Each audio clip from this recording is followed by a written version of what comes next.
नमस्कार दोस्तों, आप देख रहे हैं UP news live update channel में देश दुनिया की खबरें। हमारी वीडियो कहां से देख रहे हैं कमेंट में जरूर बताइए और चैनल को शेयर और सब्सक्राइब जरूर करें। चलिए बढ़ते हैं पहली खबर की ओर। बिहार टीचर HRA बिहार के शिक्षकों के लिए राहत भरी खबर सामने आई है। राज्य के शिक्षा मंत्री ने घोषणा करते हुए कहा है कि अब सभी श्रेणी के शिक्षकों को एक समान आवासीय भत्ता HRA दिया जाएगा। इस फैसले से प्राथमिक, माध्यमिक और उच्च माध्यमिक स्तर के शिक्षकों को सीधा लाभ मिलेगा। सरकार का उद्देश्य शिक्षकों की आर्थिक स्थिति को मजबूत करना और उनके कार्य संतोष को बढ़ाना है। लंबे समय से HRA में असमानता को लेकर उठ रही मांगों के बीच यह फैसला महत्वपूर्ण माना जा रहा है। शिक्षकों ने इस घोषणा का स्वागत करते हुए इसे सकारात्मक कदम बताया है, जिससे हजारों शिक्षकों को फायदा होगा। यूपी PM आवास। उत्तर प्रदेश में प्रधानमंत्री आवास योजना ग्रामीण के तहत अंतिम वेरिफिकेशन प्रक्रिया पूरी कर ली गई है। अधिकारियों के अनुसार पात्र लाभार्थियों की सूची फाइनल हो चुकी है और अब जल्द ही ग्रामीणों को पक्का मकान मिलने की प्रक्रिया शुरू होगी। सरकार का कहना है कि पारदर्शिता सुनिश्चित करने के लिए हर स्तर पर जांच की गई है। इस कदम से हजारों जरूरतमंद परिवारों को लाभ मिलेगा, जो लंबे समय से आवास का इंतजार कर रहे थे। स्थानीय प्रशासन को निर्देश दिए गए हैं कि निर्माण कार्य समयबद्ध तरीके से पूरा किया जाए। ग्रामीणों में इस खबर से खुशी का माहौल है। UP Holi bonus. उत्तर प्रदेश में कर्मचारियों के लिए होली से पहले बड़ा फैसला लिया गया है। राज्य सरकार ने कुछ श्रेणी के कर्मचारियों को त्योहार के मौके पर बोनस देने की घोषणा की है। वहीं आवश्यक सेवाओं से जुड़े कर्मचारियों की छुट्टियां रद्द करने का आदेश भी जारी किया गया है। सरकार का कहना है कि होली के दौरान प्रशासनिक व्यवस्था और सार्वजनिक सेवाओं को सुचारू बनाए रखने के लिए यह कदम जरूरी है। बोनस की खबर से कर्मचारियों में खुशी का माहौल है, जबकि छुट्टियां कैंसिल होने पर मिली जुली प्रतिक्रिया देखन को मिल रही है। आदेश तत्काल प्रभाव से लागू होंगे। महिला रोजगार योजना। जीविका पोर्टल के माध्यम से महिला रोजगार योजना के तहत प्राप्त आवेदनों का वेरिफिकेशन 15 मार्च तक पूरा किया जाएगा। संबंधित अधिकारियों के अनुसार पूरी प्रक्रिया ऑनलाइन और पारदर्शी तरीके से संचालित होगी। पात्रता, दस्तावेजों और लाभार्थियों की जानकारी की डिजिटल जांच की जाएगी, ताकि वास्तविक जरूरतमंद महिलाओं को योजना का लाभ मिल सके। सरकार का उद्देश्य वेरिफिकेशन प्रक्रिया को तेज और त्रुटिरहित बनाना है। इस कदम से हजारों महिलाओं को रोजगार अवसरों से जोड़ने में मदद मिलेगी। प्रशासन ने लाभार्थियों से समय पर आवश्यक दस्तावेज अपडेट रखने की अपील की है। UP teacher vacancy. बेसिक शिक्षा विभाग में 46,944 पद खाली होने को लेकर स्थिति स्पष्ट हो गई है। राज्य सरकार की ओर से संकेत दिया गया है कि भर्ती प्रक्रिया को लेकर जल्द निर्णय लिया जाएगा। अधिकारियों के अनुसार रिक्त पदों का डाटा अपडेट किया जा रहा है और वित्तीय व प्रशासनिक मंजूरी के बाद नई भर्ती पर आगे कदम बढ़ेगा। सरकार का कहना है कि शिक्षा व्यवस्था को मजबूत करना प्राथमिकता है। भर्ती को लेकर अभ्यर्थियों में लंबे समय से उत्सुकता बनी हुई थी। ताजा अपडेट से उम्मीदवारों को राहत मिलने की उम्मीद है। Cyber fraud. बैंक अधिकारी बनकर साइबर ठगों ने किसान को बड़ा छूना लगा दिया। ठगों ने खेत से जुड़ी फाइल पास कराने का झांसा देकर किसान से 1.30 लाख रुपए ठग लिए। जानकारी के अनुसार आरोपी ने फोन कर खुद को बैंक अधिकारी बताया और दस्तावेज सत्यापन के नाम पर पैसे ट्रांसफर करने को कहा। विश्वास में आकर किसान ने रकम भेज दी, जिसके बाद संपर्क टूट गया।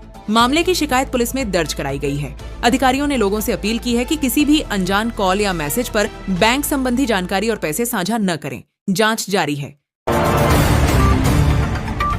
UP board exam. UP board परीक्षा को लेकर कानपुर में व्यापक तैयारियां पूरी कर ली गई हैं। इस बार 92,444 परीक्षार्थी परीक्षा में शामिल होंगे। प्रशासन ने नकल रोकने और पारदर्शिता सुनिश्चित करने के लिए सभी परीक्षा केंद्रों पर CCTV से निगरानी की व्यवस्था की है। अधिकारियों के अनुसार नियमों का उल्लंघन करने पर कड़ी कार्रवाई होगी। विशेष रूप से नकल, अनुचित साधनों का प्रयोग या पहचान संबंधी गड़बड़ी को गंभीर श्रेणी का अपराध माना जाएगा। केंद्रों पर सुरक्षा व्यवस्था भी कड़ी रहेगी। बोर्ड और जिला प्रशासन ने परीक्षार्थियों से निर्देशों का पालन करने की अपील की है। UP voter update. Uttar Pradesh में मतदाता बनने की प्रक्रिया को लेकर अहम सलाह जारी की गई है। अधिकारियों ने कहा है कि नया वोटर बनने से पहले सभी जरूरी रिकॉर्ड और दस्तावेज सही तरीके से जमा करना बेहद आवश्यक है। यदि रिकॉर्ड अधूरा या गलत पाया गया तो अगले स्पेशल इंटेंसिव रिवीजन SIR के दौरान नाम जुड़ने या सुधार में दिक्कत आ सकती है। प्रशासन का उद्देश्य मतदाता सूची को त्रुटिरहित बनाना है। नागरिकों से अपील की गई है कि आवेदन करते समय पहचान, पते और आयु से जुड़े दस्तावेज सावधानी पूर्वक सत्यापित करें। UP SIR update. Uttar Pradesh के एक जिले में स्पेशल इंटेंसिव रिवीजन सर्वे के दौरान 12 लाख से अधिक मतदाताओं के नाम सूची से हटाए जाने का मामला सामने आया है। अधिकारियों के अनुसार सत्यापन और रिकॉर्ड मिलान के आधार पर यह कार्रवाई की गई। हालांकि अब तक केवल करीब 2.5 लाख लोगों ने नाम पुनः जोड़न ए के लिए फॉर्म 6 भरा है। प्रशासन ने नागरिकों से अपील की है कि पात्र मतदाता जल्द आवेदन करें ताकि आगामी चुनावों से पहले सूची अपडेट हो सके। इस घटनाक्रम के बाद मतदाता सूची की पारदर्शिता को लेकर चर्चा तेज हो गई है। Delhi water supply alert. नई दिल्ली के कई इलाकों में 18 से 19 फरवरी को पानी की आपूर्ति प्रभावित रहेगी। दिल्ली जल बोर्ड ने मेंटेनेंस कार्य के चलते यह चेतावनी जारी की है। अधिकारियों के अनुसार पाइपलाइन मरम्मत और तकनीकी काम की वजह से निर्धारित समय तक जल आपूर्ति बंद रहेगी। जल बोर्ड ने प्रभावित क्षेत्रों के निवासियों से अपील की है कि वे पहले से पानी का पर्याप्त भंडारण कर लें। कार्य पूरा होने के बाद आपूर्ति सामान्य कर दी जाएगी। नागरिकों को असुविधा से बचने के लिए जरूरी सावधानियां बरतने की सलाह दी गई है।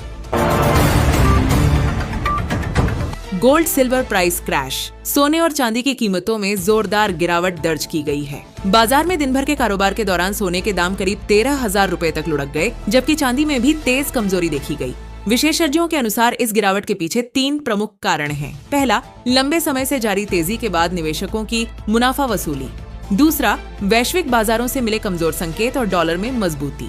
तीसरा, मांग में नरमी और ट्रेडिंग वॉल्यूम में कमी। एक्सपर्ट्स का कहना है कि फिलहाल बाजार में अस्थिरता बनी रह सकती है, इसलिए निवेशकों को सोच समझकर निर्णय लेने की सलाह दी गई है। उत्तर प्रदेश में इस बार मौसम ने समय से पहले गर्मी का संकेत दे दिया है। ताजा आंकड़ों के अनुसार दिन के तापमान में बांदा सबसे गर्म जिला रहा, जबकि रात के तापमान में इटावा ने बढ़त दर्ज की। तापमान में अचानक बढ़ोतरी से लोगों को फरवरी में ही गर्मी का एहसास होने लगा है। मौसम विभाग ने अनुमान जताया है कि कल से प्रदेश के कुछ इलाकों में बारिश हो सकती है, जिससे तापमान में हल्की गिरावट संभव है। बदलते मौसम के बीच स्वास्थ्य विशेषज्ञों ने सावधानी बरतने की सलाह दी। होली 2026 को लेकर पंचांग के अनुसार इस बार तिथि पर ग्रहण और भद्रा का प्रभाव चर्चा में है। ज्योतिषीय गणनाओं के मुताबिक भद्रा काल के कारण होलिका दहन के शुभ मुहूर्त में बाधा मानी जा रही है। इसी वजह से होलिका दहन और रंगोत्सव के बीच एक दिन का अंतर देखने को मिल सकता है। विद्वानों का कहना है कि होलिका दहन शुभ मुहूर्त में ही किया जाएगा, जबकि रंग खेलने का पर्व अगले दिन मनाया जाएगा। श्रद्धालुओं को सलाह दी गई है कि वे स्थानीय पंचांग और अधिकृत मुहूर्त के अनुसार पूजन व उत्सव करें, ताकि धार्मिक मान्यताओं का पालन हो सके। यूपी, विराट कोहली और अनुष्का शर्मा एक बार फिर सादगी भरे अंदाज में नजर आए। दंपति वृंदावन में संतों और भक्तों के बीच शांत भाव से बैठे दिखाई दिए। दोनों ने संत प्रेमानंद महाराज के सत्संग में भाग लिया, जहां उनकी अनोखी सादगी ने सभी का ध्यान खींचा। बिना किसी चमक दमक और औपचारिकता के वे आम श्रद्धालुओं की तरह भक्ति में लीन दिखे। सोशल मीडिया पर सामने आई तस्वीरों ने प्रशंसकों का दिल जीत लिया, जिन्होंने इस सहज और आध्यात्मिक रूप की सराहना की।